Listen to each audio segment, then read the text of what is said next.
ਸ੍ਰੀ ਵਾਹਿਗੁਰੂ ਸਾਹਿਬ JIO. ਗੁਜਰ ਨਾਮ ਸੋ ਜਾਤ ਲੋਹਾਰ, ਚੱਲ ਆਇਓ ਗੁਰ ਕੇ ਦਰਬਾਰ। ਵਾਹਿਗੁਰੂ ਜੀ ਕਾ ਖਾਲਸਾ, ਵਾਹਿਗੁਰੂ ਜੀ ਕੀ ਫਤਿਹ।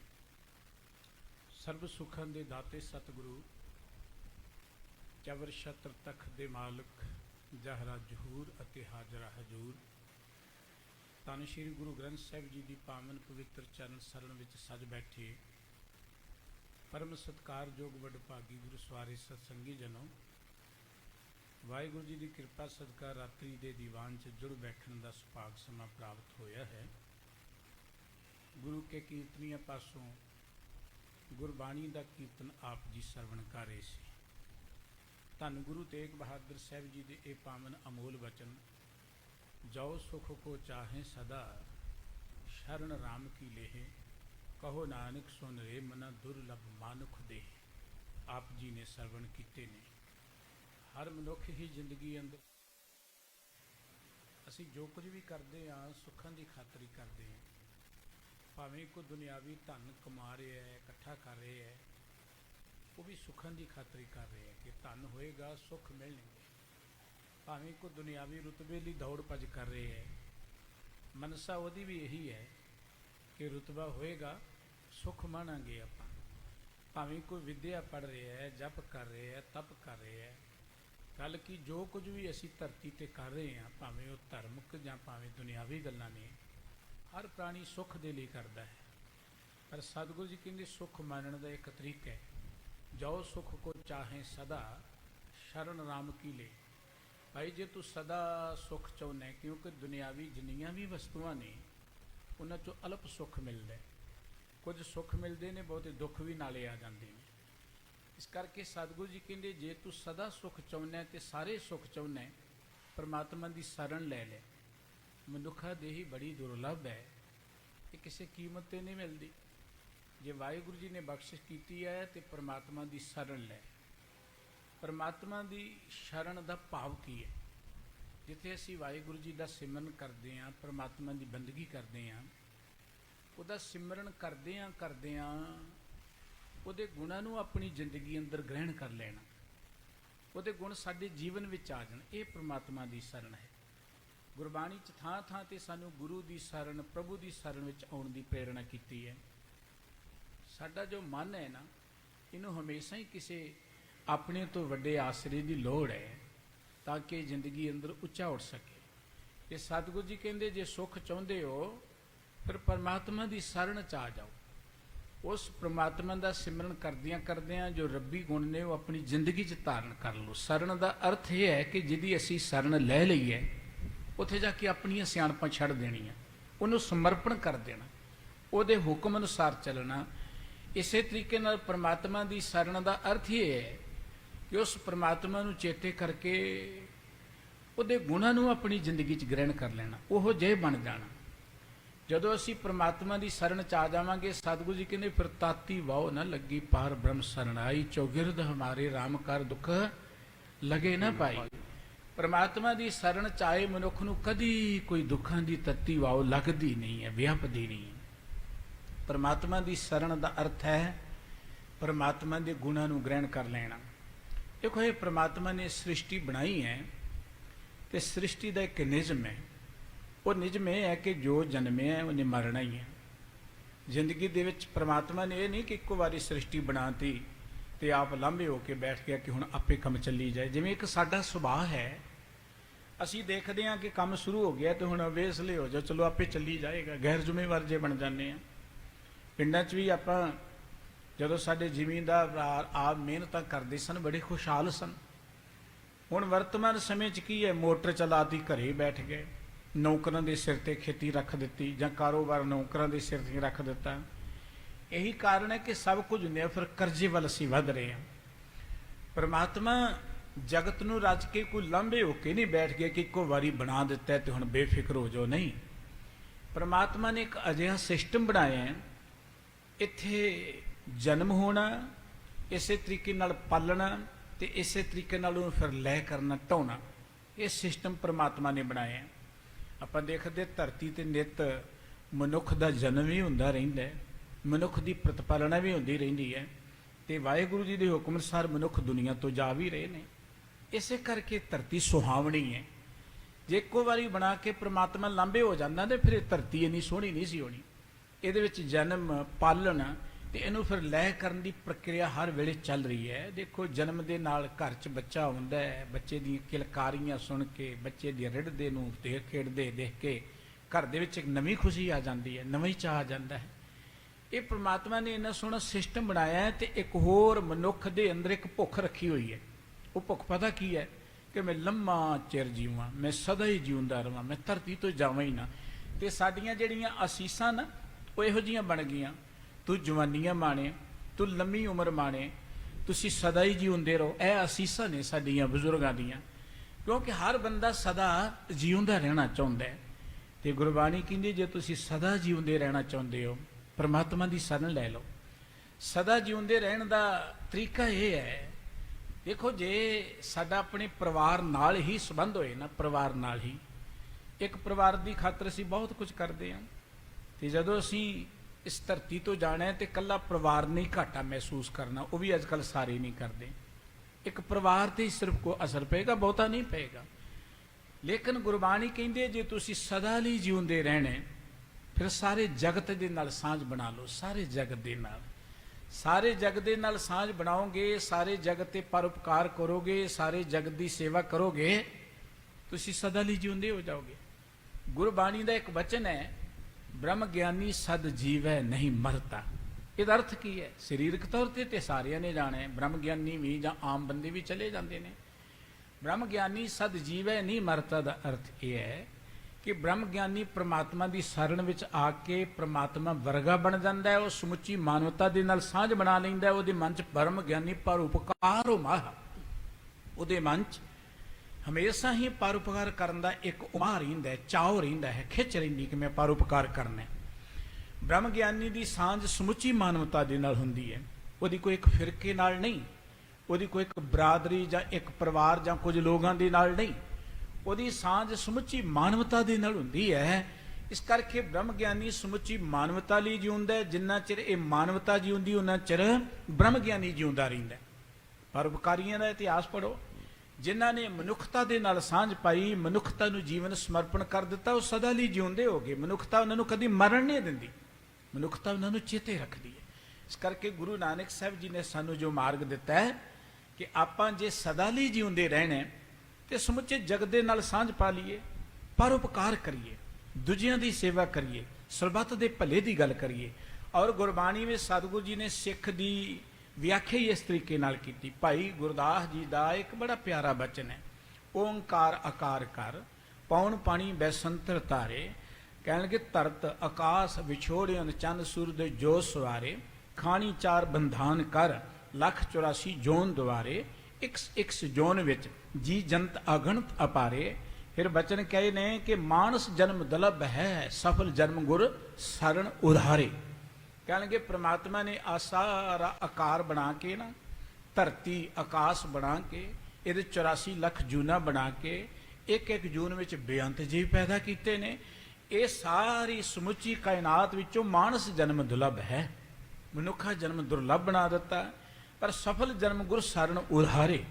ਸਫਲ ਜੀਵਨ ਉਹਨਾਂ ਦਾ ਹੈ ਜਿਨ੍ਹਾਂ ਨੇ ਗੁਰੂ ਦੀ ਸ਼ਰਨ ਲੈ ਲਈ, ਗੁਰੂ ਕੀ ਹਜ਼ੂਰੀ ਚ ਆ ਕੇ ਆਪਣਾ ਉਧਾਰ ਕਰ ਲਿਆ। ਤੇ ਸਤਿਗੁਰੂ ਜੀ ਨੇ ਕਿਹਾ ਭਾਏ ਭਗਤ ਗੁਰ ਸ਼ਬਦ ਲਿਵ। ਉਹ ਸਾਧ ਸੰਗਤ ਗੁਰ ਸ਼ਬਦ ਲਿਵ ਭਾਏ ਭਗਤੋ ਗਿਆਨ ਉਚਾਰੇ। ਸਤ ਸੰਗਤ ਰਾਹੀਂ, ਗੁਰੂ ਕੇ ਸ਼ਬਦ ਰਾਹੀਂ ਪ੍ਰਮਾਤਮਾ ਚ ਲਿਵ ਜੋੜ ਕੇ, ਭਾਵ ਭਗਤੀ ਵਿੱਚ ਜੁੜ ਕੇ, ਪਰਉਪਕਾਰੀ ਗੁਰੂ ਪਿਆਰੇ। ਅਜਿਹੇ ਪ੍ਰਾਣੀ ਗੁਰੂ ਨੂੰ ਪਿਆਰ ਕਰਦੇ ਨੇ ਤੇ ਪਰਉਪਕਾਰੀ ਹੋ ਕੇ ਵਿਚਰਦੇ ਨੇ। ਪਰਉਪਕਾਰੀ ਉਪਕਾਰ ਹੁੰਦਾ ਨੇਕੀ, ਭਲਾ ਜਿਹਨੂੰ ਆਪਾਂ ਕਹਿੰਦੇ ਆ, ਤੇ ਪਰਉਪਕਾਰ ਹੁੰਦਾ ਹੈ ਦੂਜਿਆਂ ਲਈ ਭਲਾ ਕਰਨਾ, ਦੂਜਿਆਂ ਦੇ ਭਲੇ ਲਈ ਵਿਚਰਨਾ। ਗੁਰਮਤਿ ਨੇ ਭਲੇ, ਦੂਜਿਆਂ ਦੇ ਭਲੇ ਲਈ ਵਿਚਰਨ ਦੀ ਗੱਲ ਕਹੀ ਹੈ ਕਿ ਜੇ ਤੁਸੀਂ ਸਦਾ ਜਿਉਂਦੇ ਰਹਿਣਾ ਚਾਹੁੰਦੇ ਹੋ, ਵਿੱਚ ਦੁਨੀਆ ਸੇਵਕ ਕਮਾਈ ਹੈ। ਜੇ ਤੁਸੀਂ ਸਦਾ ਲਈ ਜਿਉਂਦੇ ਰਹਿਣਾ ਚਾਹੁੰਦੇ ਹੋ, ਫਿਰ ਪਰਉਪਕਾਰ ਕਰੋ, ਦੂਜਿਆਂ ਦੀ ਸੇਵਾ ਕਰੋ। ਦੇਖੋ ਸਾਡਾ ਇਹ ਜਿਹੜਾ ਜੀਵਨ ਹੈ ਨਾ, ਮਿਸਟਰ ਆਲਬਰਟ ਆਇਨਸਟਾਈਨ ਨੇ ਸਮੁੱਚੇ ਜਗਤ ਦੀ ਗੱਲ ਕਰਦੇ ਹਾਂ ਕਿ ਇੱਕ ਸਾਡਾ ਆਪਣਾ ਜੀਵਨ ਹੈ, ਨਿੱਜੀ ਜੀਵਨ, ਆਤਮਿਕ ਜੀਵਨ ਕਹਿ ਲਓ ਜਾਂ ਨਿੱਜੀ ਜੀਵਨ ਕਹਿ ਲਓ। ਇੱਕ ਸਾਡਾ ਸਮਾਜਿਕ ਜੀਵਨ ਹੈ। ਸਮਾਜਿਕ ਜੀਵਨ ਤੋਂ ਅੱਗੇ ਸਾਡਾ ਜੀਵਨ, ਜਿਹਨੂੰ ਆਪਾਂ এনवायरमेंट ਕਹਿੰਦੇ ਆ, ਜਲਵਾਯੂ ਕਹਿੰਦੇ ਆ, ਧਰਤੀ ਹੈ, ਇੱਕ ਇਹ ਵੀ ਸਾਡਾ ਜੀਵਨ ਹੈ। ਜਿਸ ਪਾਸੇ ਨੂੰ ਮਨੁੱਖ ਜਾ ਰਿਹਾ ਹੈ, ਜਿਸ ਤਰੀਕੇ ਨਾਲ ਮਨੁੱਖ ਸਵਾਰਥ ਦੀ ਨੀਤੀ ਜੀਉ ਰਿਹਾ ਹੈ, ਉਸ ਤਰੀਕੇ ਨਾਲ ਆਉਣ ਵਾਲੇ ਸਮੇਂ 'ਚ ਸਾਡਾ ਇਹ ਹਰ ਪੱਖ ਦਾ ਜੀਵਨ ਬੜਾ ਖਤਰੇ ਵਿੱਚ ਹੈ। ਆਤਮਿਕ ਪੱਖ ਤੋਂ ਤਾਂ ਅਸੀਂ ਖਾਲੀ ਹੋ ਹੀ ਰਹੇ ਹਾਂ, ਸਮਾਜਿਕ ਪੱਖ ਤੋਂ ਅਸੀਂ ਨਿਤ ਨਿਗਰਦੇ ਜਾਂਦੇ ਹਾਂ। ਸਮਾਜ ਜਿਹੜਾ ਹੈ ਨਿਤ ਉਹਦਾ ਪਤਨ ਹੋ ਰਿਹਾ। ਬੜੀ ਇਮਾਨਦਾਰੀ ਨਾਲ ਦੇਖੀਏ, ਕਿੱਥੇ ਉਹ ਸਮਾਜ ਹੈ ਜਿਹੜਾ ਦੂਜਿਆਂ ਦੀ ਖਾਤਰ ਆਪਣਾ ਸਿਰ ਵਾਰਨ ਦੇ ਲਈ ਤਿਆਰ ਹੋ ਜਾਂਦਾ ਹੈ। ਤੇ ਅੱਜ ਦੇ ਸਮਾਜ 'ਚ ਇਹੋ ਜਿਹੇ ਪਰਉਪਕਾਰੀ ਲੱਭਣੇ ਬੜੇ ਔਖੇ ਹੋ ਗਏ ਨੇ। ਅੱਜ ਦਾ ਸਮਾਜ ਇਹ ਹੈ ਕਿ ਇੱਕ ਬੰਨੇ ਦੁਨੀਆ ਮਰ ਰਹੀ ਹੈ, ਇਸ ਮੌਤ ਵਿੱਚ ਲੋਕੀ ਬਿਜ਼ਨਸ ਲੱਭ ਰਹੇ ਨੇ, ਇਸ ਮੌਤ ਦੇ ਨਾਂ ਤੇ ਲੋਕੀ ਬਲੈਕਖੋਰੀ ਕਰ ਰਹੇ ਨੇ, ਇਸ ਮੌਤ ਦੇ ਨਾਂ ਤੇ ਸਾਡੇ ਲੀਡਰ ਰਾਜਨੀਤੀ ਕਰ ਰਹੇ ਨੇ, ਆਪਣੀਆਂ ਕੁਰਸੀਆਂ ਨੂੰ ਕਾਇਮ ਰੱਖਣ ਦੇ ਲਈ ਉਹਨਾਂ ਨੂੰ ਫਿਕਰ ਲੱਗਾ ਹੋਇਆ। ਇਹ ਅੱਜ ਦਾ ਸਮਾਜ ਹੈ ਸਾਡਾ। ਇਹਦਾ ਮਤਲਬ ਕਿ ਸਮਾਜਿਕ ਪੱਖ ਤੋਂ ਸਾਡਾ ਪਤਨ ਹੋ ਗਿਆ। ਨਾਨਕ ਦੁਨੀਆ ਕੈਸੀ ਹੋਈ, ਸਾਲਕ ਮਿਤ ਨਾ ਰਹਿਓ ਕੋਈ, ਭਾਈ ਬੰਦੀ ਹੇਤ ਚੁਕਾਇਆ, ਦੁਨੀਆ ਕਾਰਨ ਦੀਨ ਗਵਾਇਆ। ਤੇ ਅਗਲੀ ਗੱਲ ਜਿਹੜੀ ਹੈ, ਸਾਡਾ ਜਲਵਾਯੂ ਹੈ ਜਾਂ এনवायरमेंट ਹੈ, ਉਹ ਵੀ ਮਨੁੱਖ ਨੇ ਬਰਬਾਦ ਕਰ ਦਿੱਤਾ। ਪਾਣੀ ਗੰਦਲਾ ਹੋ ਗਿਆ, ਹਵਾ ਪ੍ਰਦੂਸ਼ਿਤ ਹੋ ਗਈ, ਧਰਤੀ ਨੂੰ ਬੰਜਰ ਬਣਾਉਣ ਲਈ ਮਨੁੱਖ ਨੇ ਕਸਰ ਕੋਈ ਨਹੀਂ ਛੱਡੀ। ਜਿਸ ਵੱਡੇ ਪੱਧਰ ਤੇ ਲਗਾਤਾਰ ਬਨਸਪਤੀ ਨੂੰ ਵੱਢਿਆ ਜਾ ਰਿਹਾ ਹੈ, ਜਿਸ ਵੱਡੇ ਪੱਧਰ ਤੇ ਦਰਿਆਵਾਂ ਨੂੰ ਖਤਮ ਕੀਤਾ ਜਾ ਰਿਹਾ ਹੈ, ਜਿਸ ਵੱਡੇ ਪੱਧਰ ਤੇ ਪਾਣੀ ਦੇ ਸੋਮੇ ਖਤਮ ਕੀਤੇ ਜਾ ਰਹੇ ਨੇ, ਹਵਾ ਨੂੰ ਪ੍ਰਦੂਸ਼ਿਤ ਕੀਤਾ ਜਾ ਰਿਹਾ, ਸਿਰਫ ਮਨੁੱਖ ਦੀ ਆਪਣੀ ਲਾਲਚ ਦੀ ਇਹ ਨੀਤੀ ਹੈ। ਆਪਾਂ ਦੇਖਦੇ ਕਹਿੰਦੇ ਜੀ ਸਾਇੰਸ ਦਾ ਯੁੱਗ ਹੈ, ਸਾਇੰਸ ਮੁਬਾਰਕ ਹੈ, ਸਾਇੰਸ ਨੇ ਮਨੁੱਖ ਨੂੰ ਬੜੀਆਂ ਸਹੂਲਤਾਂ ਦਿੱਤੀਆਂ ਨੇ, ਪਰ ਇਹ ਲਾਲਚੀ ਮਨੁੱਖ ਦੇ ਹੱਥ ਆ ਗਈ ਸਾਇੰਸ, ਲਾਲਚੀ ਮਨੁੱਖ ਦੇ ਹੱਥ। ਇਹ ਨੋਬਲ ਪ੍ਰਾਈਜ਼ ਚੱਲਿਆ ਨੇ, ਜਿਹੜਾ ਨੋਬਲ ਪ੍ਰਾਈਜ਼ ਪਤਾ ਕਿੱਥੋਂ ਚੱਲਿਆ? ਜਿਸ ਮਨੁੱਖ ਨੇ ਬਰੂਦ ਬਣਾਇਆ ਸੀ, ਜਿਹਦੇ ਤੋਂ ਪਰਮਾਣੂ ਬੰਬ ਆਦਿਕ ਬਣਦੇ ਨੇ, ਬਰੂਦ ਦੀ ਕਾਢ ਕੱਢੀ ਸੀ, ਉਹਦਾ ਨਾਂ ਸ਼ਾਇਦ ਨੋਬਲ ਹੀ ਸੀ। ਕਹਿੰਦੇ ਜਦੋਂ ਉਹਨੇ ਕਾਢ ਕੱਢੀ ਤੇ ਉਹਦੇ ਕਾਢ ਕੱਢਣ ਦੇ ਨਾਲ ਇਹ ਗਲਤ ਹੱਥਾਂ 'ਚ ਆਇਆ, ਇਹ ਤੋਂ ਬੰਬ ਬਣਨੇ ਸ਼ੁਰੂ ਹੋ ਗਏ। ਬੰਬ ਬਣਿਆ, ਕਿਤੇ ਚੱਲਿਆ, ਬੜੇ ਲੋਕ ਮਾਰੇ ਗਏ, ਤੇ ਉਸ ਵਿਅਕਤੀ ਨੂੰ ਲੋਕਾਂ ਨੇ ਬੜਾ ਬੁਰਾ ਭਲਾ ਕਹਿਣਾ ਸ਼ੁਰੂ ਕਰਤਾ ਕਿ ਉਹਨੇ ਇਹੋ ਜਿਹੀ ਕਾਢ ਕੱਢੀ, ਇੰਨੀ ਤਬਾਹੀ ਮਚਣੀ ਸ਼ੁਰੂ ਹੋ ਗਈ। ਉਹਦੇ ਕੰਨੀ ਪੈ ਗਈ ਆਵਾਜ਼, ਉਹਦੇ ਕੰਨੀ ਪੈ ਗਈ। ਉਸ ਬੰਦੇ ਨੇ ਆਪਣੀ ਉਸ ਬਦਨਾਮੀ ਨੂੰ ਧੋਣ ਦੇ ਲਈ ਫਿਰ ਆਪਣੀ ਆਮਦਨ ਤੋਂ ਇੱਕ ਅਜਿਹਾ ਇਨਾਮ ਬਣਾ ਦਿੱਤਾ ਵਰਲਡ ਦੇ ਅੰਦਰ ਕਿ ਜਿਹੜਾ ਬੰਦਾ ਮਨੁੱਖਤਾ ਦੇ ਭਲੇ ਲਈ ਕੰਮ ਕਰੇਗਾ ਉਹਨੂੰ ਨੋਬਲ ਪ੍ਰਾਈਜ਼ ਦਿੱਤਾ ਜਾਏਗਾ। ਜਿਹੜਾ ਮਨੁੱਖਤਾ ਦੇ ਭਲੇ ਲਈ ਕੰਮ ਕਰੇ, ਨੋਬਲ ਪ੍ਰਾਈਜ਼ ਦਾ ਇਹ ਇਤਿਹਾਸ ਹੈ। ਇਸੇ ਤਰੀਕੇ ਦੇ ਨਾਲ ਆਪਾਂ ਦੇਖਦੇ ਕਿ ਮਨੁੱਖ ਦੇ ਹੱਥ ਆ ਗਈਆਂ ਇਹ ਚੀਜ਼ਾਂ, ਲਾਲਚੀ ਮਨੁੱਖ ਦੇ ਹੱਥ। ਸਾਇੰਸ ਮਾੜੀ ਨਹੀਂ ਹੈ, ਜਾਂ ਜੋ ਤਕਨੀਕਾਂ ਆਈਆਂ ਉਹ ਮਾੜੀਆਂ ਨਹੀਂ ਹੈ, ਉਹ ਤੇ ਮਨੁੱਖ ਦੇ ਭਲੇ ਲਈ ਸਨ, ਪਰ ਕਿਉਂਕਿ ਮਨੁੱਖ ਲਾਲਚੀ ਹੈ, ਇਹਦੇ ਹੱਥ ਇਹ ਚੀਜ਼ਾਂ ਆ ਗਈਆਂ, ਇਹਨੇ ਇਹਨਾਂ ਚੀਜ਼ਾਂ ਦੇ ਰਾਹੀਂ এনवायरमेंट ਨੂੰ ਤਬਾਹ ਕਰਨਾ ਸ਼ੁਰੂ ਕਰ ਦਿੱਤਾ, ਹਵਾ ਨੂੰ ਪ੍ਰਦੂਸ਼ਿਤ ਕਰ ਦਿੱਤਾ ਇੰਡਸਟਰੀ ਲਾ ਲਾ ਕੇ ਆਪਣੇ ਲਾਲਚ ਦੀ ਖਾਤਰ। ਪਾਣੀ ਨੂੰ ਆਪਾਂ ਦੇਖਦੇ ਆਪਣੀ ਸ਼ਹਿਰ ਦੇ ਅੰਦਰ ਹੀ ਇੰਡਸਟਰੀਅਲ ਜਿਹੜੇ ਲੋਕ ਨੇ ਉਹ ਗੰਦਾ ਪਾਣੀ ਜਿਹੜੇ ਦਰਿਆਵਾਂ 'ਚ ਸੁੱਟਦੇ ਨੇ।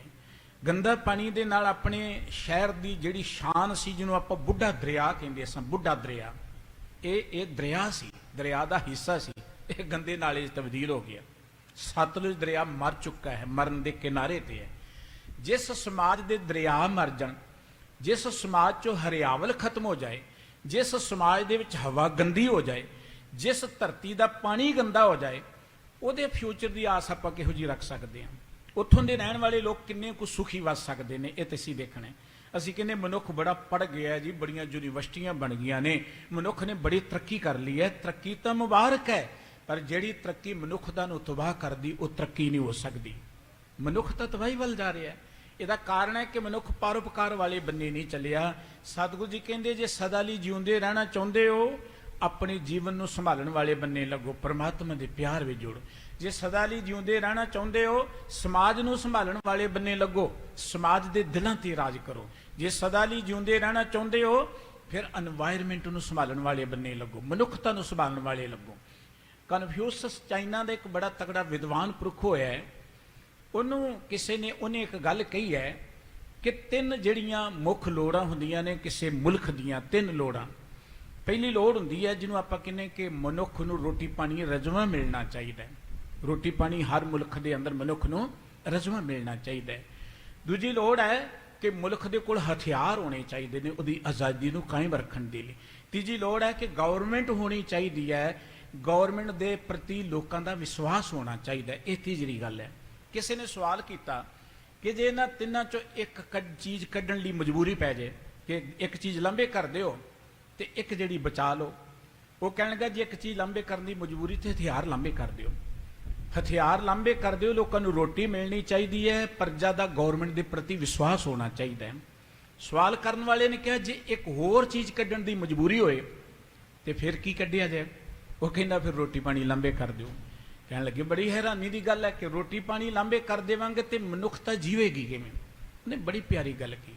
ਕਹਿਣ ਲੱਗੇ ਰੋਟੀ ਪਾਣੀ ਲੰਬੇ ਕਰ ਦਿਓਗੇ ਕੋਈ ਗੱਲ ਨਹੀਂ, ਪਰ ਜਦੋਂ ਲੋਕਾਂ ਦਾ ਗੌਰਮੈਂਟ ਦੇ ਪ੍ਰਤੀ ਵਿਸ਼ਵਾਸ ਨਾ ਰਿਹਾ, ਉਹ ਗੌਰਮੈਂਟ ਵੀ ਬਰਬਾਦ ਹੋ ਜਾਏਗੀ ਤੇ ਉਹ ਸਮਾਜ ਵੀ ਬਰਬਾਦ ਹੋ ਜਾਏਗਾ। ਜਿਸ ਮੁਲਕ ਦੇ ਅੰਦਰ ਲੋਕਾਈ ਦਾ ਗੌਰਮੈਂਟਾਂ ਦੇ ਪ੍ਰਤੀ ਭਰੋਸਾ ਨਹੀਂ ਰਹਿੰਦਾ, ਵਿਸ਼ਵਾਸ ਨਹੀਂ ਰਹਿੰਦਾ, ਉਹ ਮੁਲਕ ਵੀ ਤੇ ਮੁਲਕ ਦੇ ਲੋਕ ਵੀ ਕਦੀ ਰਜਵੀਂ ਰੋਟੀ ਨਹੀਂ ਖਾ ਸਕਦੇ। ਉਹ ਕਹਿੰਦਾ ਰੋਟੀ ਲੰਬੇ ਕਰ ਦਿਓਗੇ, ਜੇ ਲੋਕਾਂ ਦਾ ਗੌਰਮੈਂਟ ਦੇ ਪ੍ਰਤੀ ਵਿਸ਼ਵਾਸ ਰਿਹਾ ਤੇ ਰੋਟੀ ਮਿਲਦੀ ਰਹੇਗੀ, ਗੌਰਮੈਂਟਾਂ ਚਲਾਉਂਦੀਆਂ ਰਹਿਣਗੀਆਂ। ਐਡਾ ਵੱਡਾ ਖਿਆਲ ਉਸ ਮਨੁੱਖ ਨੇ ਦਿੱਤਾ ਸੀ। ਤੇ ਸਤਿਗੁਰੂ ਜੀ ਕਹਿੰਦੇ ਜੇ ਤੁਸੀਂ ਇਸ ਸਮਾਜ ਨੂੰ ਬਚਾਉਣਾ ਹੈ ਨਾ, ਜੇ ਤੁਸੀਂ ਆਪਣੇ ਆਪ ਨੂੰ ਸਦੀਵੀ ਤੌਰ ਤੇ ਜਿਉਂਦੇ ਰੱਖਣਾ ਹੈ ਤੇ ਉਹਦੇ ਲਈ ਪਹਿਲਾਂ ਆਪਣੇ ਜੀਵਨ ਨੂੰ ਬਚਾਓ, ਪ੍ਰਮਾਤਮਾ ਦੇ ਪਿਆਰ ਜੁੜੋ। ਦੂਸਰੀ ਗੱਲ ਪਰਉਪਕਾਰ ਕਰੋ। ਪਰਉਪਕਾਰ ਮਨੁੱਖਤਾ ਲਈ ਕਰੋ, ਦੂਜਿਆਂ ਲਈ ਕਰੋ, ਦੂਜਿਆਂ ਦੇ ਭਲੇ ਲਈ ਜ਼ਿੰਦਗੀ ਬਤੀਤ ਕਰੋ। ਗੁਰੂ ਅੰਗਦ ਦੇਵ ਜੀ ਮਹਾਰਾਜ ਦਾ ਜੀਵਨ ਦੇ ਇਤਿਹਾਸ ਅਸੀਂ ਹਰ ਰੋਜ਼ ਸਰਵਣ ਕਰਦੇ ਹਾਂ। ਗੁਰਸਿੱਖਾਂ ਦੀਆਂ ਗਾਥਾਵਾਂ ਚੱਲ ਰਹੀਆਂ ਨੇ। ਦੇਖੋ ਗੁਰੂ ਸਾਹਿਬ ਜੀ ਦੂਜਿਆਂ ਲਈ ਸਾਰੀ ਜ਼ਿੰਦਗੀ ਬਤੀਤ ਕਰ ਗਏ। ਧੰਨ ਗੁਰੂ ਨਾਨਕ ਸਾਹਿਬ ਜੀ ਮਹਾਰਾਜ ਸਦਾ ਲਈ ਉਹ ਜਿਉਂਦੇ ਨੇ। ਦੁਨੀਆ ਦੇ ਵਿੱਚ ਦੁਨੀਆ ਆਉਂਦੀ ਰਹਿਣੀ ਹੈ, ਜਾਂਦੀ ਰਹਿਣੀ ਹੈ। ਬੜੇ ਹਾਕਮ ਉਦੋਂ ਵੀ ਸਨ, ਅੱਜ ਵੀ ਨੇ, ਆਉਂਦੇ ਜਾਂਦੇ ਰਹਿਣਗੇ, ਪਰ ਗੁਰੂ ਨਾਨਕ ਸਾਹਿਬ ਜੀ ਦਾ ਨਾਮ ਸਦਾ ਅਟਲ ਰਹੇਗਾ ਇਸ ਧਰਤੀ ਦੇ ਉੱਪਰ, ਕਿਉਂਕਿ ਗੁਰੂ ਨਾਨਕ ਸਾਹਿਬ ਜੀ ਮਨੁੱਖਤਾ ਲਈ ਜਿਉਏ ਨੇ। ਉਹਨਾਂ ਨੇ ਕੋਈ ਰਾਜ ਭਾਗ ਲਈ ਸੰਘਰਸ਼ ਨਹੀਂ ਕੀਤਾ, ਉਹਨਾਂ ਨੇ ਕੋਈ ਧਨ ਦੌਲਤ ਲਈ ਸੰਘਰਸ਼ ਨਹੀਂ ਕੀਤਾ, ਉਹਨਾਂ ਨੇ ਕੋਈ ਆਪਣੇ ਪਰਿਵਾਰ ਲਈ ਵੀ ਕਿਸੇ ਦੇ ਪਰਿਵਾਰ ਦੇ ਲਈ ਪਰਿਵਾਰ ਦੇ ਸੁੱਖਾਂ ਨੂੰ ਬਰਬਾਦ ਨਹੀਂ ਕੀਤਾ, ਸਗੋਂ ਆਪਣੇ ਸੁੱਖਾਂ ਨੂੰ ਬਰਬਾਦ ਕਰਕੇ ਲੋਕਾਂ ਨੂੰ ਸੁੱਖ ਦੇਣ ਲਈ ਚੱਲ ਪਏ। ਗੁਰੂ ਨਾਨਕ ਸਾਹਿਬ ਜੀ ਮਹਾਰਾਜ ਨੇ ਜਿਹੜੀ ਬਗੀਚੀ ਲਾਈ ਹੈ, ਫੁਲਵਾੜੀ ਲਾਈ ਹੈ, ਇਹਦੇ 'ਚ ਬੜੇ ਪਰਉਪਕਾਰੀ ਗੁਰਸਿੱਖ ਪੈਦਾ ਹੋਏ। ਜਦੋਂ ਅਸੀਂ ਇਤਿਹਾਸ ਪੜ੍ਹਦੇ ਹਾਂ, ਕਿਉਂਕਿ ਅਸੀਂ ਇਤਿਹਾਸ ਆਪਣਾ ਬਹੁਤ ਘੱਟ ਪੜ੍ਹੇ ਹੈ, ਬਹੁਤ ਘੱਟ ਸੁਣੇ ਹੈ, ਸਾਡਾ ਇਤਿਹਾਸ ਬੜਾ ਗੌਰਵਮਈ ਹੈ। ਅਸੀਂ ਅਰਦਾਸ ਕਰਦੇ ਹਾਂ ਨਾ, ਇਹਨਾਂ ਗੱਲਾਂ ਨੂੰ ਬੜੇ ਧਿਆਨ ਨਾਲ ਜੁੜਿਆ ਕਰੋ। ਜਿਹੜੇ ਚਰਖੜੀਆਂ ਤੇ ਚੜੇ, ਬੰਦ ਕਟਵਾਏ, ਤਨ ਆਰਿਆਂ ਨਾਲ ਆਏ ਚੜੇ, ਖੋਪਰੀਆਂ ਉਤਰਾਈਆਂ, ਸਿੱਖੀ ਸਿਰ ਕੇਸਾਂ ਸੁਆਸਾਂ ਸੰਗ ਨਿਭਾਇਆ, ਤਿੰਨਾਂ ਦੀ ਕਮਾਈ ਦਾ ਧਿਆਨ ਧਰ ਕੇ ਬੋਲੋ ਜੀ ਵਾਹਿਗੁਰੂ। ਜਿਹੜੇ ਚਰਖੜੀਆਂ ਤੇ ਚੜੇ ਨੇ, ਉਹਨਾਂ ਨੇ ਕੋ ਆਪਣੇ ਸਵਾਰਥ ਲਈ ਨਹੀਂ ਇਹ ਸਭ ਕੁਝ ਪ੍ਰਵਾਨ ਕੀਤਾ। ਉਹ ਇਹ ਚਰਖੜੀਆਂ ਤੇ ਚੜਨ ਤੋਂ ਬਚ ਸਕਦੇ ਸਨ, ਉਹਨਾਂ ਕੋਲ ਬਚਣ ਦੇ ਬੜੇ ਰਸਤੇ ਸਨ। ਹਕੂਮਤ ਤੇ ਦੌਲਤ ਦੇ ਢੇਰ ਲਾਉਂਦੀ ਸੀ ਉਹਨਾਂ ਦੇ ਅੱਗੇ। ਸਾਡੇ ਵਰਗੇ ਅੱਜ ਵਰਗੇ ਜਿਵੇਂ ਜਿਸ ਦੌਰ 'ਚ ਅਸੀਂ ਵਿਚਰੇ ਹਾਂ, ਸਾਡੇ ਵਰਗੇ ਹੁੰਦੇ ਤੇ ਇਹੋ ਜੀ ਕਿਤੇ ਇਤਿਹਾਸ ਨਹੀਂ ਸੀ ਬਣਨਾ। ਨਵਾਬੀਆਂ ਉਹਨਾਂ ਨੂੰ ਦਿੱਤੀਆਂ ਜਾਂਦੀਆਂ ਸਨ। ਅੱਜ ਤਾਂ ਨਿੱਕੀਆਂ ਨਿੱਕੀਆਂ ਚੌਧਰਾਂ ਦੀ ਖਾਤਰ ਅਸੀਂ ਕੌਮ ਨੂੰ ਵੇਚ ਦਿੰਦੇ ਹਾਂ, ਅਸੀਂ ਆਪਣੇ ਗੁਰੂ ਨੂੰ ਪਿੱਠ ਦੇ ਦਿੰਦੇ ਹਾਂ, ਆਪਣੇ ਸਮਾਜ ਨੂੰ ਬਰਬਾਦ ਕਰ ਦਿੰਦੇ ਹਾਂ, ਨੈਤਿਕਤਾ ਖਤਮ ਹੋ ਜਾਂਦੀ ਹੈ। ਅਸੀਂ ਉਹਨਾਂ ਦਾ ਇਤਿਹਾਸ ਇਸੇ ਕਰਕੇ ਚੇਤੇ ਕਰਦੇ ਹਾਂ ਕਿ ਉਹਨਾਂ ਮਾਨਵਤਾ ਦੀ ਖਾਤਰ ਆਪਣਾ ਆਪ ਕੁਰਬਾਨ ਕਰ ਦਿੱਤਾ। ਅਜਿਹੇ ਗੁਰਸਿੱਖਾਂ 'ਚੋਂ ਗੁਰੂ ਅੰਗਦ ਦੇਵ ਜੀ ਮਹਾਰਾਜ ਦਾ ਇੱਕ ਪਿਆਰਾ ਸਿੱਖ, ਉਹਦਾ ਨਾਮ ਸੀ ਭਾਈ ਗੁੱਜਰ। ਭਾਈ ਗੁੱਜਰ ਜੀ ਲੋਹਾਰ ਸਨ। ਲੋਹੇ ਦਾ ਕੰਮ ਕਰਨ ਵਾਲੇ ਨੂੰ ਲੋਹਾਰ ਕਿਹਾ ਜਾਂਦਾ ਹੈ, ਸੋਨੇ ਦਾ ਕੰਮ ਕਰਨ ਵਾਲੇ ਨੂੰ ਸੁਨਿਆਰ ਕਿਹਾ ਜਾਂਦਾ ਹੈ, ਮਿੱਟੀ ਦਾ ਕੰਮ ਕਰਨ ਘੜੇ ਬਣਾਉਣ ਵਾਲੇ ਨੂੰ ਘੁਮਿਆਰ ਕਿਹਾ ਜਾਂਦਾ ਹੈ। ਇਹ ਕਿੱਤੇ ਦੇ ਨਾਲ ਨਾਮ ਬਣ ਗਏ ਔਰ ਗੁਰੂ ਕੀ ਹਜ਼ੂਰੀ 'ਚ ਆਏ, ਗੁਰੂ ਦਾ ਉਪਦੇਸ਼ ਗ੍ਰਹਿਣ ਕੀਤਾ।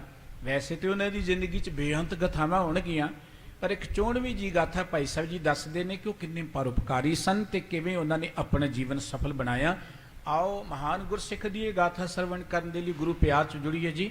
ਮਨ ਬਿਰਤੀਆਂ ਨੂੰ ਟਿਕਾਉਂਦਿਆਂ ਮੁਖ ਤੋਂ ਸਾਰੇ ਹੀ ਉਚਾਰਨ ਕਰੀਏ ਸਤਨਾਮ ਸ਼੍ਰੀ ਵਾਹਿਗੁਰੂ ਸਾਹਿਬ ਜੀ। ਗੁਜਰ ਨਾਮ ਸੋ ਜਾਤ ਲੋਹਾਰ, ਚੱਲ ਆਇਓ ਗੁਰ ਕੇ ਦਰਬਾਰ। ਭਾਈ ਸਾਹਿਬ ਭਾਈ ਸੰਤੋਖ ਸਿੰਘ ਜੀ ਕਹਿੰਦੇ ਕਿ ਇੱਕ ਵਿਅਕਤੀ ਜਿਹਦਾ ਨਾਮ ਸੀ ਗੁਜਰ ਤੇ ਇਹ ਕੰਮ ਕਰਦਾ ਸੀ ਲੋਹਾਰ ਦਾ। ਜਾਤ ਸਾਡੀ ਸਾਰਿਆਂ ਦੀ ਇੱਕੋ ਹੀ ਹੈ, ਮਨੁੱਖ ਹੈ।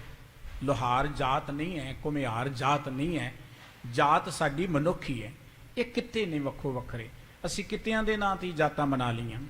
ਸਾਡੀ ਤੇ ਇੱਕੋ ਹੀ ਜਾਤ ਹੈ, ਉਹ ਹੈ ਮਾਨਸ ਕੀ ਜਾਤ ਸਭ ਹੈ, ਇੱਕ ਹੈ ਪਹਿਚਾਨ ਉਹ। ਸਮੁੱਚੀ ਮਨੁੱਖ ਜਾਤੀ ਇੱਕ ਹੈ। ਇਹ ਨਹੀਂ ਕਿ ਕੋਈ ਲੋਹਾਰ ਦੇ ਘਰ ਜਨਮਿਆ ਤੇ ਉਹ ਵੱਖਰਾ ਹੈ, ਤੇ ਸੁਨਿਆਰ ਦੇ ਘਰ ਜਨਮਿਆ ਤੇ ਵੱਖਰਾ ਹੈ, ਤੇ ਬ੍ਰਾਹਮਣ ਦੇ ਘਰ ਜਨਮਿਆ ਤੇ ਵੱਖਰਾ ਹੈ। ਗੁਰਬਾਣੀ ਨੇ ਇਹਨਾਂ ਸਭ ਭਰਮਾਂ ਤੋਂ ਸਾਨੂੰ ਮੁਕਤ ਕੀਤਾ ਹੈ। ਇਸ ਕਰਕੇ ਇਹ ਗੁਰਸਿੱਖ ਜਿਹੜਾ ਲੁਹਾਰ ਦਾ ਕੰਮ ਕਰਦਾ ਸੀ, ਇਹ ਸਤਿਗੁਰੂ ਜੀ ਦੀ ਹਜ਼ੂਰੀ ਚੱਲ ਕੇ ਆਇਆ।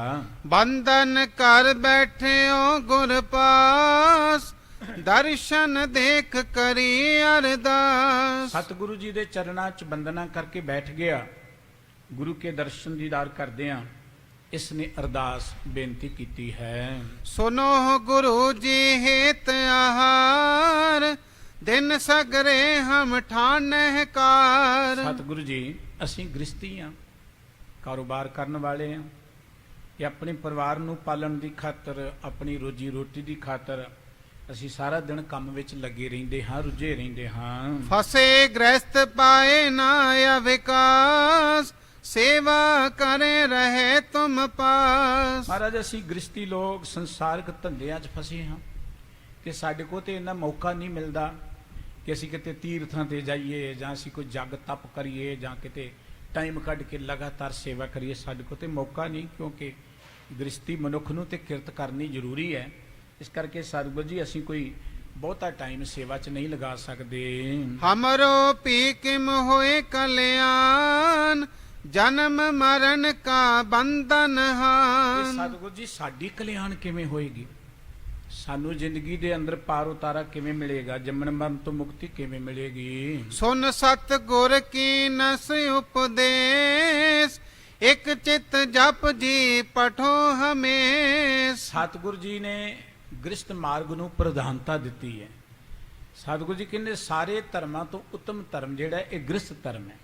ਸਤਿਗੁਰੂ ਜੀ ਆਪ ਗ੍ਰਸਤੀ ਸਨ, ਸਤਿਗੁਰੂ ਜੀ ਆਪ ਕਿਰਤ ਕਰਦੇ ਸਨ, ਕਿਉਂਕਿ ਸਤਿਗੁਰੂ ਜੀ ਨੇ ਕੋਈ ਵਿਹਲੜਾਂ ਦਾ ਸਮਾਜ ਨਹੀਂ ਬਣਾਇਆ।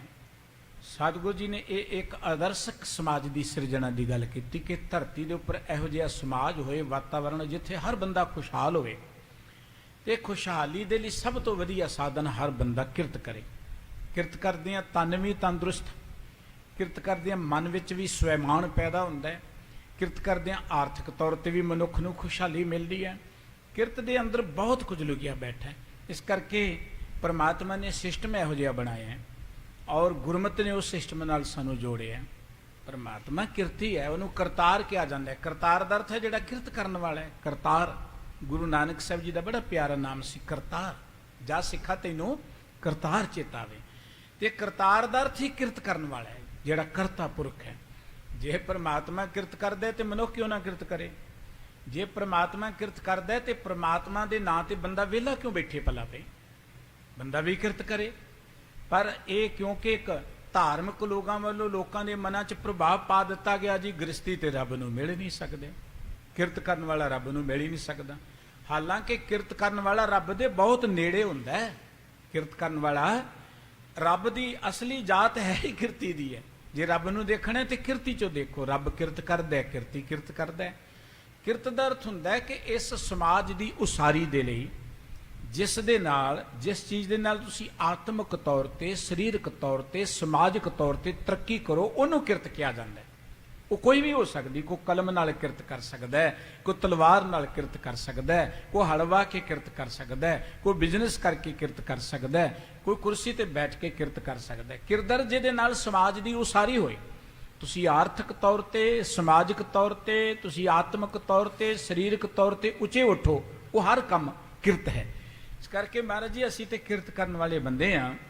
ਸਾਡੇ ਕੋਲ ਤੇ ਟਾਈਮ ਹੀ ਨਹੀਂ। ਜਿਵੇਂ ਕਹਿੰਦੇ ਨੇ ਧਾਰਮਿਕ ਲੋਕ ਕਿ ਇੰਨੇ ਜਗ ਕਰੋ, ਤਪ ਕਰੋ, ਸੇਵਾ ਕਰੋ, ਫੇਰ ਕਲਿਆਣ ਹੋਣੀ। ਤੇ ਸਾਡਾ ਪਾਰ ਉਤਾਰਾ ਕਿਵੇਂ ਹੋਵੇਗਾ ਜੀ? ਜੇ ਤਿਕ ਬਾੜ ਪੜਿਓ ਨਿਤ ਜਾਏ, ਪਟਤ ਰਹੋ ਤੀਰਗ ਫਲ ਪਾਏ। ਤੇ ਸਤਿਗੁਰੂ ਜੀ ਨੇ ਉਪਦੇਸ਼ ਦਿੱਤਾ, ਸੁਨ ਸਤਿਗੁਰ ਕੀਨਸ ਉਪਦੇਸ਼, ਇੱਕ ਚਿਤ ਜਪਜੀ ਪੜੋ ਹਮੇਸ਼ਾ।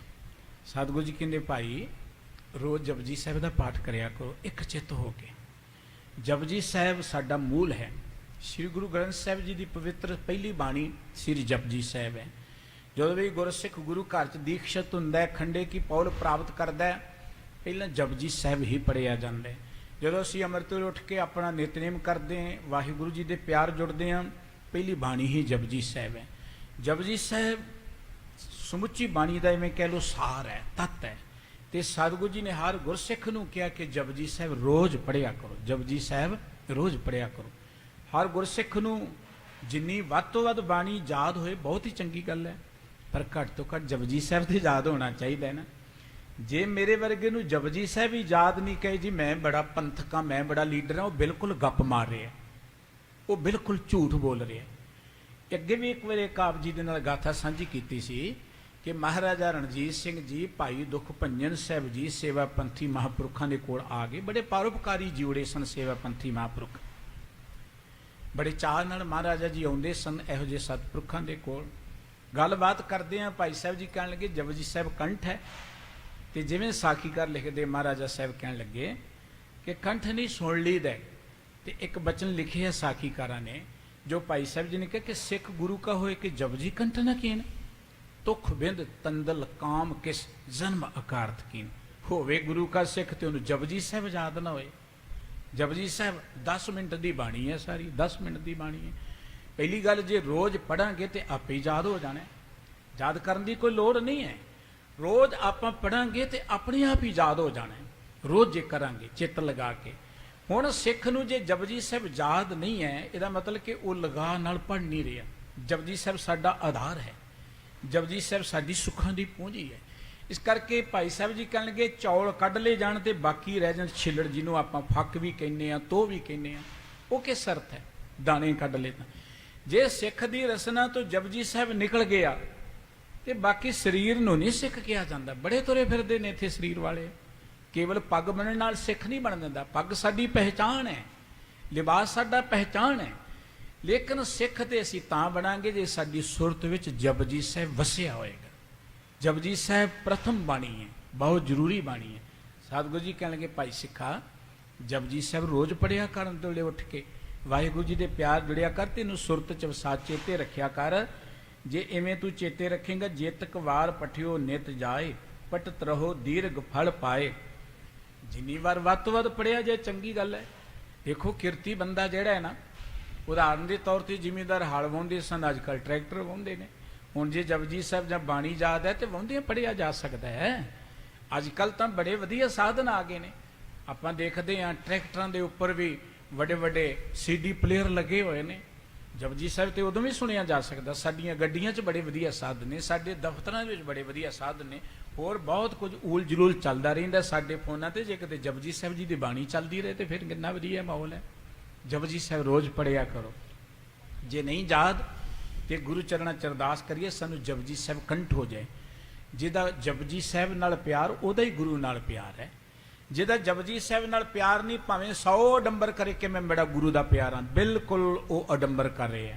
ਜੇ ਜਪਜੀ ਸਾਹਿਬ ਨਾਲ ਹੀ ਪਿਆਰ ਨਹੀਂ ਗੁਰੂ ਕੀ ਬਾਣੀ ਦੇ ਨਾਲ, ਫਿਰ ਗੁਰੂ ਨਾਲ ਪਿਆਰ ਕਿਵੇਂ ਬਣੇਗਾ? ਜਿਹਨੂੰ ਗੁਰੂ ਕੇ ਬਚਨ ਮਿੱਠੇ ਨਹੀਂ ਲੱਗੇ, ਜਿਹਨੂੰ ਗੁਰੂ ਕੇ ਬਚਨ ਪਿਆਰੇ ਨਹੀਂ ਲੱਗੇ, ਉਹਨੂੰ ਗੁਰੂ ਕਿਵੇਂ ਪਿਆਰਾ ਲੱਗੇਗਾ? ਉਹ ਗੁਰੂ ਦਾ ਪਿਆਰ ਕਿਵੇਂ ਲਏਗਾ? ਸਤਿਗੁਰੂ ਜੀ ਕਹਿੰਦੇ ਜਪਜੀ ਸਾਹਿਬ ਰੋਜ਼ ਪੜਿਆ ਕਰੋ, ਹੋ ਸਕੇ ਤੇ ਜਿੰਨੀ ਵਾਰ ਮਰਜ਼ੀ ਪੜੋ, ਪਰ ਅੰਮ੍ਰਿਤ ਵੇਲੇ ਉੱਠ ਕੇ ਜਪਜੀ ਸਾਹਿਬ ਜੀ ਦਾ ਪਾਠ ਕਰਿਆ ਕਰੋ। ਜਿੰਨੀ ਵਾਰ ਪੜੋਗੇ ਬਹੁਤ ਸੁੱਖ ਮਿਲੇਗਾ, ਬਹੁਤ ਆਨੰਦ ਮਿਲੇਗਾ। ਜਪਜੀ ਸਾਹਿਬ ਜੀ ਦੀ ਉਹ ਪਵਿੱਤਰ ਬਾਣੀ ਹੈ ਜਿੱਥੇ ਸਤਿਗੁਰੂ ਜੀ ਨੇ ਆਰੰਭ ਦੇ ਅੰਦਰ ਪਰਮ ਪਿਤਾ ਪਰਮਾਤਮਾ ਦਾ ਸਰੂਪ ਬਿਆਨ ਕੀਤਾ ਹੈ। ਪਰਮਾਤਮਾ ਦਾ ਚਿੱਤਰ ਕੋਈ ਦੁਨੀਆ 'ਚ ਤੁਹਾਨੂੰ ਨਹੀਂ ਦੱਸ ਸਕੇਗਾ ਕਿਹੋ ਜਿਹਾ ਪਰਮਾਤਮਾ। ਉਹਦਾ ਕੋਈ ਰੂਪ ਰੰਗ ਰੇਖ ਚੱਕਰ ਚਿਹਨ ਜਾਤ ਪਾਤ ਨਹੀਂ ਹੈ। ਔਰ ਗੁਰੂ ਨਾਨਕ ਸਾਹਿਬ ਜੀ ਨੇ ਪਰਮਾਤਮਾ ਦਾ ਬੜਾ ਸੋਹਣਾ ਸ਼ਬਦ ਚਿੱਤਰ ਬਣਾ ਕੇ ਸਾਨੂੰ ਦੱਸਿਆ। ਸ਼ਬਦ ਚਿੱਤਰ ਇੱਕ ਓਂਕਾਰ ਤੋਂ ਲੈ ਕੇ ਗੁਰਪ੍ਰਸਾਦ ਤੱਕ ਇਹ ਪਰਮਾਤਮਾ ਦਾ ਸਰੂਪ ਹੈ। ਉਹਨੂੰ ਚੇਤੇ ਕਰਦੇ ਹਾਂ, ਉਹ ਪਰਮਾਤਮਾ ਆਦ ਸੱਚ ਜੁਗਾਦ ਸੱਚ ਹੈ ਵੀ ਸੱਚ, ਨਾਨਕ ਹੋਸੀ ਸੱਚ, ਇਹ ਸ਼ਲੋਕ ਹੈ।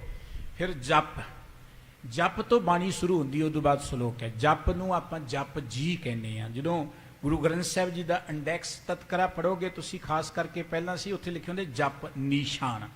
ਨਿਸ਼ਾਨ ਕਿਹਾ ਜਾਂਦਾ ਹੈ ਝੰਡੇ ਨੂੰ। ਜਿਵੇਂ ਸਭ ਤੋਂ ਮਹਾਨ ਬਾਣੀ ਜਪਜੀ ਸਾਹਿਬ ਜੀ। ਇਸ ਕਰਕੇ ਜਪਜੀ ਸਾਹਿਬ ਸੋਚੈ ਸੋਚ ਨਾ ਹੋਵੀ, ਇੱਥੋਂ ਸ਼ੁਰੂ ਕਰੋਗੇ। ਪ੍ਰਥਮ ਪੌੜੀ ਅੰਦਰ ਇੱਕ ਸਵਾਲ ਰੱਖਿਆ ਕਿ ਸਚਿਆਰਾ ਹੋਈ ਹੈ ਕਿ ਕੂੜੇ ਟੁੱਟੇ ਪਾਲ। ਅਸੀਂ ਸਚਿਆਰ ਕਿਵੇਂ ਬਣ ਸਕਦੇ ਹਾਂ? ਕੂੜ ਤੋਂ ਮੁਕਤ ਕਿਵੇਂ ਹੋ ਸਕਦੇ ਹਾਂ? ਸੱਚ ਵਿੱਚ ਅਭੇਦ ਕਿਵੇਂ ਹੋ ਸਕਦੇ ਹਾਂ? ਸੱਚਖੰਡ ਵਸੇ ਨਿਰੰਕਾਰ ਵਾਲੀ ਅਵਸਥਾ 'ਚ ਕਿਵੇਂ ਪਹੁੰਚ ਸਕਦੇ ਹਾਂ? ਤੇ ਸਤਿਗੁਰੂ ਜੀ ਨੇ ਉਹ ਹੁਕਮ ਰਜਾਈ ਚੱਲਣਾ ਦੀ ਗੱਲ ਕਰਦੇ ਹਾਂ। ਉਹ ਹੁਕਮ ਕੀ ਹੈ, ਕਿਵੇਂ ਵਰਤਦਾ ਹੈ? ਹੁਕਮ ਨੂੰ ਜਿਹੜੇ ਮੰਨਦੇ ਨੇ ਉਹਨਾਂ ਦੀ ਕਿਹੋ ਜਿਹੀ ਅਵਸਥਾ ਹੁੰਦੀ ਹੈ? ਹੁਕਮ ਵਿੱਚ ਚੱਲ ਕੇ ਮਨੁੱਖ ਕਿਹੋ ਜਿਹਾ ਬਣ ਜਾਂਦਾ ਹੈ? ਇੱਕ ਇੱਕ ਪੌੜੀ ਦੇ ਅੰਦਰ ਸਤਿਗੁਰੂ ਜੀ ਨੇ, ਜਿਵੇਂ ਆਪਾਂ ਪੌੜੀ ਦਾ ਇੱਕ ਇੱਕ ਡੰਡਾ ਚੜ੍ਹਦੇ ਹਾਂ, ਉੱਪਰ ਨਹੀਂ ਚੜ੍ਹਦੇ ਜਾਂਦੇ ਮਕਾਨ ਤੇ। ਜਿਉਂ-ਜਿਉਂ ਤੁਸੀਂ ਪਵਿੱਤਰ ਬਾਣੀ ਨੂੰ ਸਮਝੋਗੇ ਤੁਹਾਡੀ ਸੁਰਤ ਸਚਿਆਰ ਪੱਖ ਵੱਲ ਨੂੰ ਵੱਧਦੀ ਚਲੀ ਜਾਏਗੀ। ਇੱਕ ਇੱਕ ਪੌੜੀ ਸਾਡੇ ਜੀਵਨ ਦੇ ਵਿੱਚ ਉਸਾਰੀ ਕਰਦੀ ਹੈ ਤੇ ਅਖੀਰ ਤੇ ਜਾ ਕੇ ਸੱਚਖੰਡ ਵਸੇ ਨਿਰੰਕਾਰ ਕਰ ਕਰ ਵੇਖੇ ਨਦਰ ਨਿਹਾਲ ਸੱਚਖੰਡ ਦਾ ਵਾਸੀ ਮਨੁੱਖ ਬਣਦਾ ਹੈ। ਇਸੇ ਜ਼ਿੰਦਗੀ 'ਚ ਬਾਣੀ ਨੂੰ ਪੜ੍ਹਦਿਆਂ ਸੁਰ ਸੱਚ ਵਿੱਚ ਲਿਵਲੀਨ ਹੋ ਜਾਂਦੀ ਹੈ। ਸਤਿਗੁਰੂ ਜੀ ਕਹਿੰਦੇ ਪੜ੍ਹੋਗੇ ਭਾਰੀ ਸੁੱਖ ਮਿਲੇਗਾ। ਜਪਜੀ ਸਾਹਿਬ ਜੀ ਦੀ ਬਾਣੀ ਪੜ੍ਹਿਆ।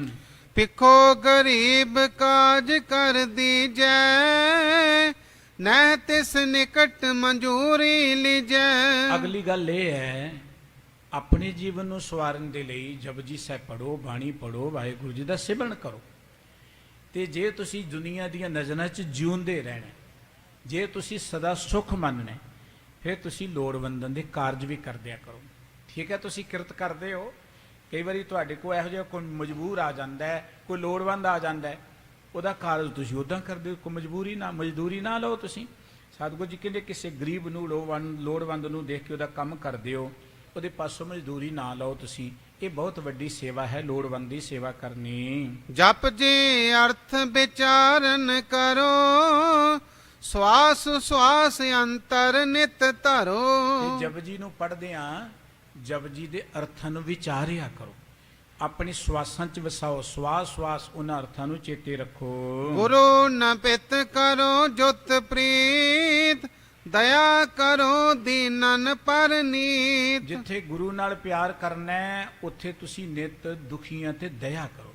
ਮਨੁੱਖਤਾ ਦੇ ਨਾਲ ਤੁਸੀਂ ਪਿਆਰ ਵਾਲਾ ਵਰਤਾਓ ਕਰੋ। ਜੋ ਆਪਣੀ ਕਛ ਕਰੋ ਕਮਾਈ, ਗੁਰ ਹਿਤ ਦਿਓ ਦਸਵੰਦ ਬਣਾਈ। ਜਿਹੜੀ ਤੁਸੀਂ ਕਮਾਈ ਕਰਦੇ ਹੋ ਉਹ ਚੋਂ ਦਸਵੰਦ, ਆਪਣੀ ਕਿਰਚੋ ਦਸਵਾਂ ਹਿੱਸਾ ਜਿਹੜਾ ਨਾ ਗੁਰੂ ਦੇ ਅਰਥ ਲੋੜਵੰਦਾਂ 'ਚ ਖਰਚ ਕਰ ਦਿਓ, ਲੋੜਵੰਦਾਂ ਦੀ ਮਦਦ ਲਈ ਲਗਾ ਦਿਓ। ਸਾਧਿਕ ਸਿੱਖ ਆਏ ਜੋ ਡੇਰੇ, ਕਰੋ ਸੇਵ ਤਰ ਪ੍ਰੇਮ ਕਨੇਰੇ। ਜੇ ਕੋਈ ਸਾਧਕ ਸਿੱਖ ਰੱਬ ਦਾ ਪਿਆਰਾ ਆ ਜਾਏ ਤੇ ਉਹਦੀ ਪਿਆਰ ਦੇ ਨਾਲ ਸੇਵਾ ਕਰੋ। ਸੁਨ ਉਪਦੇਸ ਹਿਰਦੇ ਤਿਨ ਧਾਰਾ, ਜਿਮ ਗੁਰ ਕਹਿਓ ਕਰਹਿ ਤਿਮ ਕਾਰਾ। ਗੁਰੂ ਕੇ ਬਚਨ ਸੁਣ ਕੇ ਭਾਈ ਗੁਜਰ ਜੀ ਨੇ ਹਿਰਦੇ 'ਚ ਧਾਰਨ ਕੀਤੇ ਤੇ ਜਿਵੇਂ ਸਤਿਗੁਰੂ ਸੱਚੇ ਪਾਤਸ਼ਾਹ ਜੀ ਨੇ ਕਿਹਾ ਸੀ ਤਿਵੇਂ ਜੀਵਨ ਬਤੀਤ ਕਰਨਾ ਸ਼ੁਰੂ ਕਰ ਦਿੱਤਾ। ਗ੍ਰਸਤੀ ਭਗਤ ਹੋਤੇ ਤਿਸ ਗ੍ਰਾਮ, ਤੋਹ ਮਤ ਦੇ ਕਰ ਤਿਨਕੇ ਨਾਮ। ਭਾਈ ਸਾਹਿਬ ਜੀ ਕਹਿੰਦੇ ਕਿ ਉਸ ਪਿੰਡ ਦੇ ਅੰਦਰ ਗ੍ਰਸਤੀ ਭਗਤ ਹੁੰਦੇ ਸਨ, ਰੱਬ ਦੇ ਕੋਈ ਸਾਧੂ ਸੰਤ ਸਨ ਪਿੰਡ ਦੇ ਵਿੱਚ ਰਹਿਣ ਵਾਲੇ, ਤੇ ਕਿਸੇ ਮਨੁੱਖ ਨੇ ਉਹਨਾਂ ਦੀ ਚੁਗਲੀ ਲਗਾ ਦਿੱਤੀ। ਕਿਵੇਂ ਅੱਜ ਕੱਲ੍ਹ ਵੀ ਬੜੇ ਨੇ ਚੁਗਲਖੋਰ ਹੁੰਦੇ ਨੇ, ਪੁਲਿਸ ਦੇ ਕੋਲ ਜਾਂ ਸਰਕਾਰੀ ਦਰਬਾਰੇ ਉਹਨਾਂ ਦੇ ਵਿਰੁੱਧ ਚੁਗਲੀ ਲਗਾ ਦਿੱਤੀ। ਗਹਿ ਕਰ ਪਾਏ ਨ ਪਾਏ ਸੋ ਬੇਰੀ, ਕਾਰਾ ਗ੍ਰਹਿ ਮੈਂ ਦੀਨਸ ਗੇਰੀ। ਤੇ ਉਸੇ ਇਲਜ਼ਾਮ 'ਚ ਉਹਨਾਂ ਨੂੰ ਜੇਲ੍ਹ 'ਚ ਸੁੱਟ ਦਿੱਤਾ ਗਿਆ, ਹੱਥ ਕੜੀਆਂ ਲਗਾ ਕੇ ਜੇਲ੍ਹ ਦੇ ਵਿੱਚ ਬੰਦ ਕਰ ਦਿੱਤਾ ਗਿਆ। ਕੀ ਤਸ ਦਿਵਸ ਹੋਏ ਪ੍ਰਭੂ ਸਹਾਇ, ਕਿਤ ਬਿਦ ਤੇ ਦੀਨੈ ਨਿਕਸਾਏ। ਕੋਈ ਵਿਧੀ ਇਹੋ ਜੀ ਬਣੀ, ਕੋਈ ਉਹਨਾਂ ਨੂੰ ਪਰਉਪਕਾਰੀ ਬੰਦਾ ਜੇਲ੍ਹ 'ਚ ਮਿਲ ਗਿਆ ਤੇ ਉਹਦੀ ਮਦਦ ਦੇ ਨਾਲ ਉਹ ਜੇਲ੍ਹ 'ਚੋਂ ਭੱਜ ਆਏ, ਨਿਕਲ ਆਏ। ਹੈਗੇ ਸਾਨੂੰ ਬੇਕਸੂਰ, ਬਿਨਾਂ ਕਾਰਨ ਤੋਂ ਕਈ ਵਾਰੀ ਹਰ ਥਾਂ ਤੇ ਚੰਗੇ ਲੋਕ ਮਿਲ ਜਾਂਦੇ ਨੇ। ਪੁਲਿਸ 'ਚ ਵੀ ਬੜੇ ਚੰਗੇ ਲੋਕ ਹੁੰਦੇ ਨੇ, ਸਰਕਾਰਾਂ ਦਰਬਾਰਾਂ 'ਚ ਵੀ ਬੜੇ ਚੰਗੇ ਲੋਕ ਹੁੰਦੇ ਨੇ। ਇਸ ਕਰਕੇ ਅਜਿਹੀ ਬਿਰਤੀ ਵਾਲਾ ਕੋਈ ਬੰਦਾ ਮਿਲਿਆ, ਉਹਨੇ ਜਿਵੇਂ ਕਿਵੇਂ ਉੱਥੋਂ ਉਹਨਾਂ ਨੂੰ ਭਜਾ ਦਿੱਤਾ। ਅਰਧ ਰਾਤ ਮੈਂ ਸੋ ਚਲਿਆ, ਸ੍ਰੀਖਲ ਤਿਨ ਕੇ ਪਾਇਨ ਪਾਏ। ਅੱਧੀ ਕੁ ਰਾਤ ਨੂੰ ਉਹ ਨਿਕਲੇ ਉਸ ਜੇਲ੍ਹ ਦੇ ਵਿੱਚੋਂ, ਤੇ ਨਿਕਲ ਕੇ ਉਹ ਆਏ, ਤੇ ਜਿਸ ਵੇਲੇ ਆਏ ਉਹਨਾਂ ਦੇ ਪੈਰਾਂ ਨੂੰ ਬੇੜੀਆਂ ਪਈਆਂ ਹੋਈਆਂ ਸਨ, ਭੱਜ ਨਹੀਂ ਸਨ ਸਕਦੇ, ਜਿਵੇਂ ਕਿਵੇਂ ਆ ਗਏ।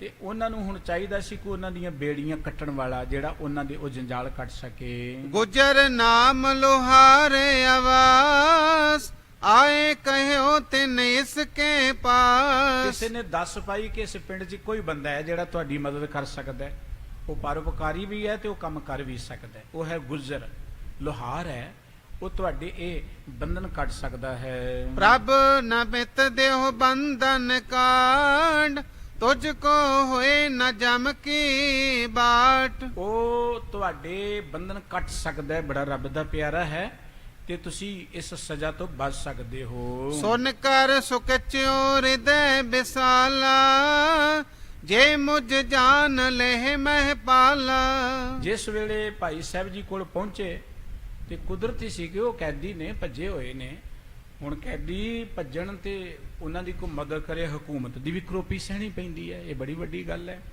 ਪਰ ਭਾਈ ਗੁੱਜਰ ਜੀ ਕੋਲ ਜਦੋਂ ਉਹ ਆਏ, ਉਹਨਾਂ ਦੇਖਿਆ ਕਿ ਬੇਕਸੂਰ ਨੇ, ਬਿਨਾਂ ਕਾਰਨ ਤੋਂ ਇਹਨਾਂ ਨੂੰ ਬੰਦ ਕਰ ਦਿੱਤਾ ਗਿਆ ਹੈ। ਤੇ ਭਾਈ ਸਾਹਿਬ ਜੀ ਪਹਿਲਾਂ ਤਾਂ ਝਿਜਕੇ, ਮਨ ਵਿੱਚ ਡਰ ਆਇਆ ਹਕੂਮਤ ਦੀ ਗੱਲ ਸੁਣ ਕੇ। ਗਹਿ ਲਹਿ ਸਗਰੋ ਪਰਵਾਰਾ, ਜ਼ਾਲਮ ਵੱਡੋ ਕਰਾਵੇ ਮਾਰਾ।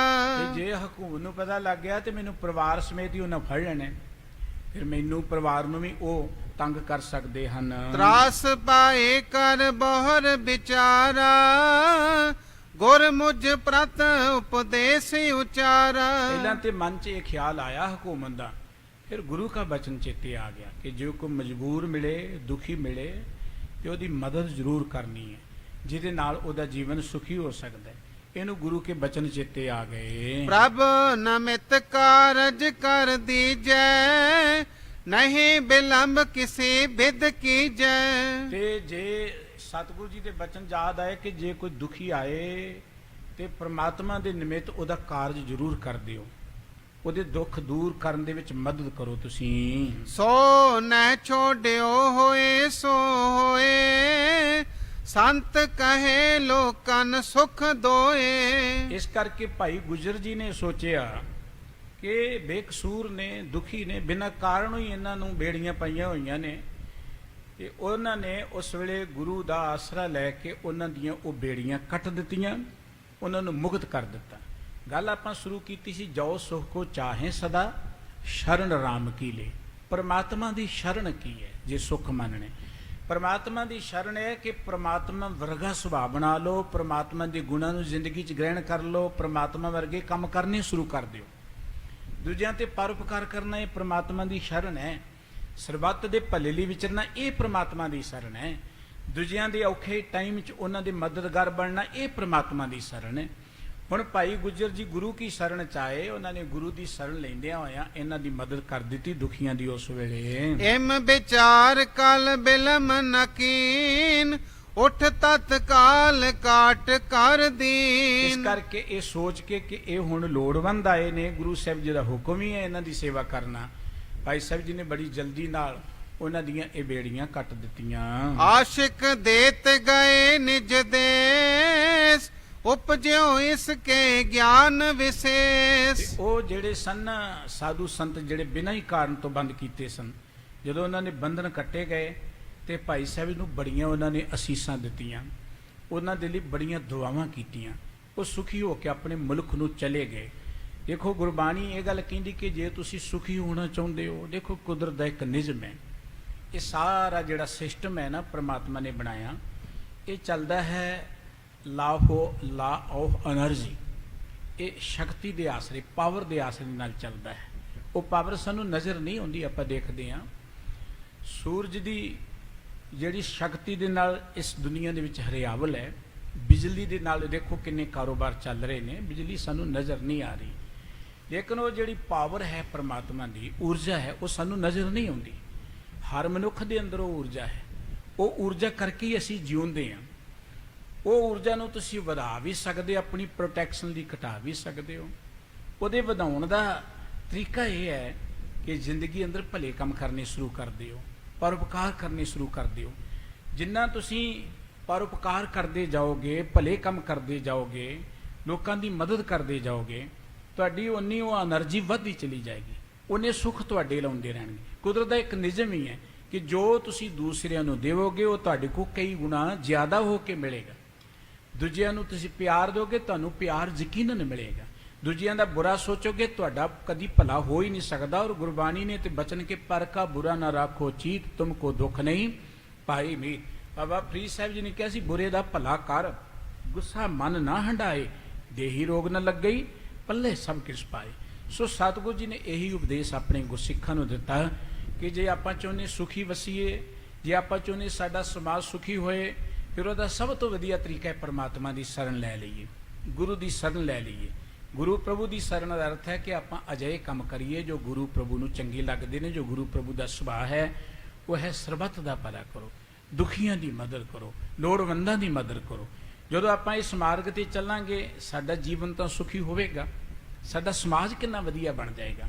ਜੇ ਆਪਾਂ ਸਾਰੇ ਇਸ ਮਾਰਗ ਨੂੰ ਅਖਤਿਆਰ ਕਰ ਲਈਏ। ਸਤਿਗੁਰੂ ਜੀ ਮਿਹਰ ਕਰਨ, ਗੁਰੂ ਕੇ ਇਹ ਪਾਵਨ ਪਵਿੱਤਰ ਬਚਨ ਸਾਡੇ ਹਿਰਦੇ 'ਚ ਵਸਣ।